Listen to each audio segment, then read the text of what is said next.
Metrópolis.com, que está na capa, né? Claro, a gente pulou a capa justamente para ouvir todas as informações da Marília ao vivo, ela que conversou agora com quem entende muito, principalmente com a nossa repórter de Supremo Tribunal Federal, a Manuela Alcântara, nossa colunista, e trouxe essa questão emblemática, né? Que na segunda turma tem 5 ministros, diferentemente da primeira turma, que com o deslocamento, a transferência do ministro Luiz Fux da primeira turma para a segunda turma e com a falta de completar as 11 cadeiras do Supremo Tribunal Federal, com a aposentadoria do Barroso lá atrás, o presidente Lula indicou um nome para essa vaga, mas esse nome não foi sabatinado ainda pelo Senado, isso deve ser uma pauta demorada a acontecer. Então, nas duas turmas, a primeira turma tem 4 ministros e a segunda turma tem 5 ministros. Não teria empate, portanto, porque é um número ímpar, mas tem esse ponto emblemático da questão do Daniel Worcaro, que o ministro Dias Toffoli se declarou suspeito em relação a esse julgamento. E por causa disso, sobraram 4 ministros. Com esse número de 4, pode ser que haja empate. 2 podem votar pela manutenção e 2 podem votar pelo encerramento da prisão preventiva. E tem um outro ponto emblemático dessa história toda, é que a prisão preventiva do Daniel Worcaro está sendo feita em um presídio de segurança máxima. Ele está isolado. O ministro André Mendonça liberou que as conversas dele com os advogados aconteçam sem agendamento e também sem serem gravadas, justamente porque ele não está condenado. Ele está sendo investigado ainda, mas por ser um preso de alta periculosidade, não só para garantir a segurança dele, mas para que ele não tenha tantos contatos, ele foi colocado isolado em um presídio federal. Mas é também uma questão emblemática, já que se trata de uma prisão preventiva. A gente falou muito sobre prisões preventivas, no caso, por exemplo, do ex-presidente Jair Bolsonaro. Ele ficou bastante tempo em prisão preventiva dentro de casa, em prisão domiciliar.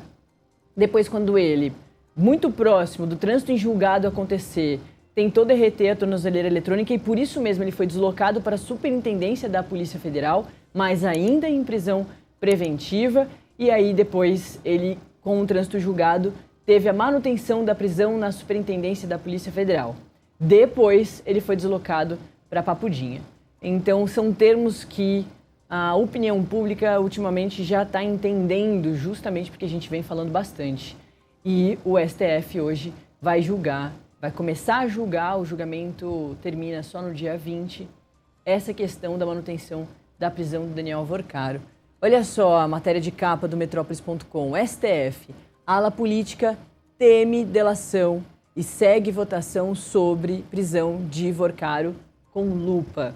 Vamos acessar a matéria para entender o que tem aqui de elementos a mais para a gente saber dessa história toda. A Luciana Saravia e o Kevin Lima trazem esses destaques aqui tão importantes sobre o que começa a acontecer nessa sexta-feira. Aqui uma foto artística da nossa fotografia do Daniel Worcaro dentro ali do sistema penitenciário. Às vésperas do início do julgamento da segunda turma do Supremo Tribunal Federal sobre a prisão de Daniel Worcaro, parlamentares de diferentes espectros apostam na possibilidade do fundador do Banco Master voltar à prisão domiciliar ou até ser solto. Em meio a esse cenário, paira no ar um temor em relação ao risco de delação do banqueiro, o que poderia afetar diversos grupos políticos. Nesse sentido, a votação sobre a prisão de Worcaro, a partir desta sexta-feira, será acompanhada com bastante atenção pela ala política.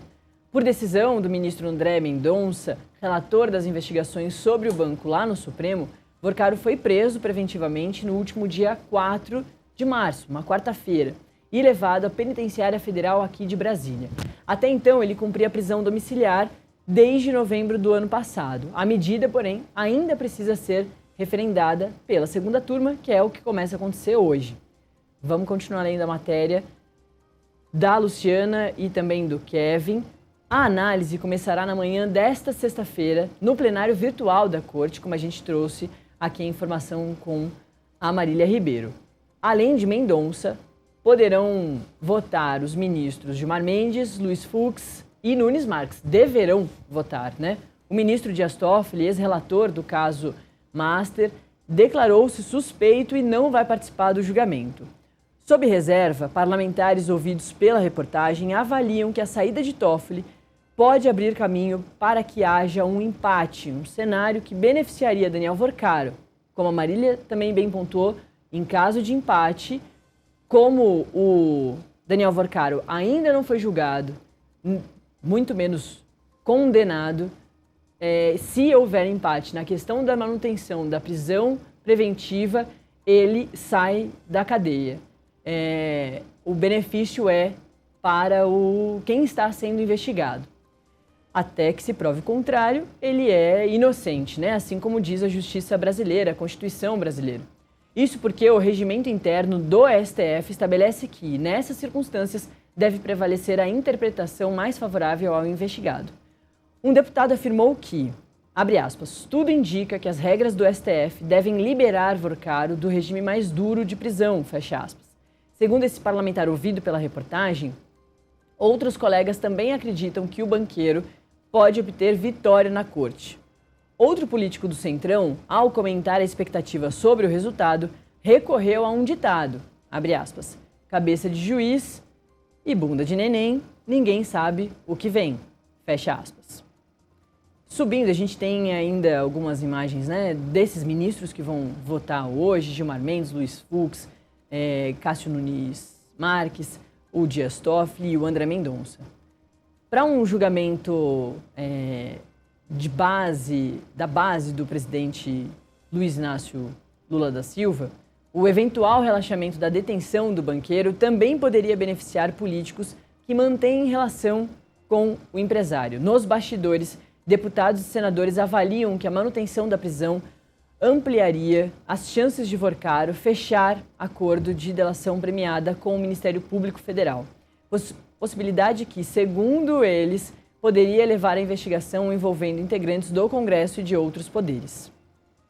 O que a matéria coloca aí é o entendimento de que, se Daniel Vorcaro, a partir de hoje, os ministros começam a votar quando fecha o julgamento no dia 20, os ministros decidem que Daniel Vorcaro precisa continuar preso, que um homem tão acostumado ao luxo que vivia por diversos anos ultimamente, preso em uma sala de 6 metros quadrados, completamente isolado, com uma dificuldade grande de se comunicar com a família, até mesmo com os advogados, por se tratar de um presídio federal de segurança máxima, ele vai querer fazer uma delação premiada para sair dessa situação o mais rápido possível.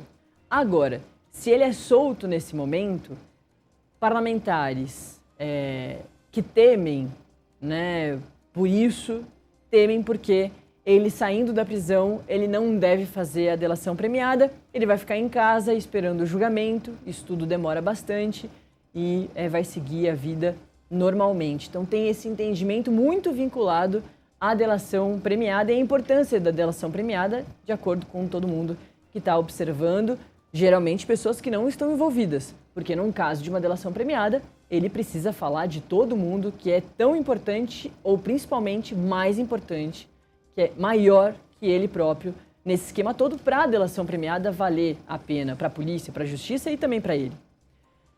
Ainda na matéria de capa do Metrópolis.com tem as informações sobre os parlamentares que integram a CPMI do INSS, por outro lado, temendo que uma eventual soltura do banqueiro prejudique o andamento das apurações sobre as fraudes ligadas ao Banco Master.